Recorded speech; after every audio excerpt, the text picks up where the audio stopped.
हां क्यों रना पानी तो खड़ी आ। हां हां अच्छा की रही छो तो करे कादे मरी है अरे बस कर पानी बट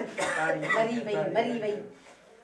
पानी वानण में भी तप चढ़ी दो घर जो कम करण में तप चढ़ी दो हने दिस मां चाहे घणो नगला किथे ईन रखती है मानी न जाए बस यार बस मानी जाता ना नड़ ये मानी जे कर रे आए बिठवा है तो कदे को घर कटी छे चुप कर ते दिस सही खंगी गंद क्यों ताई भजाई मुजरा तो पानी भरया या अल्लाह मां तो के पानी किए दस पांच गिलास में एक त खंगी सजो घर खराब करे छजो तई रहदो वरी दे असा के भी बीमारी मुझे थामन में तो कया ओडे गिलास पयो थी वनी पी न पाण अरे गाल बुध मां चवाई थी वक्त सा पाण वाले भा के घर में कढी छड ओडे पाणे वाले वडे भा दे मोकलेस ते ये न त मुखे भी बीमार करे छने त मुझे बार स्कूल जान हुए त भी बीमार चल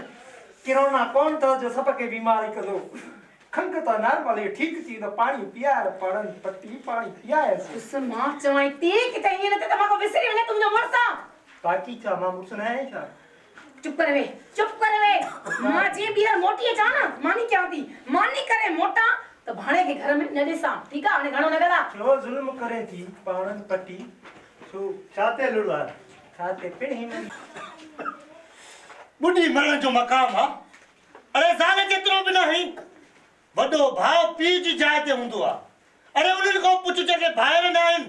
ए उन्हन को पुछ के हेड़ा सहारा न आइन अरे एकड़ी जाल जे करे तू भाई जी टके जड़ी इज्जत करे तो भलो करे तो सफा किनो दियो आ क्यों वरी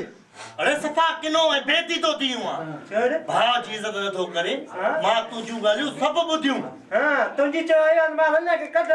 जे को पुछ दे तो माई ना उन का पुछ उन जे घर में था टके जी इज्जत ना है तुझी चावरे मां माई कदा मां जे करे अरे हेड़ा भाई बुजुर्ग का रब सब के दे ओथो दा तू मासा गड्डू थी हल किराना बस छड़े मत मंजी बिचारा कावड़े बस यो कट जो जाने यो कट जो। पाके कट गई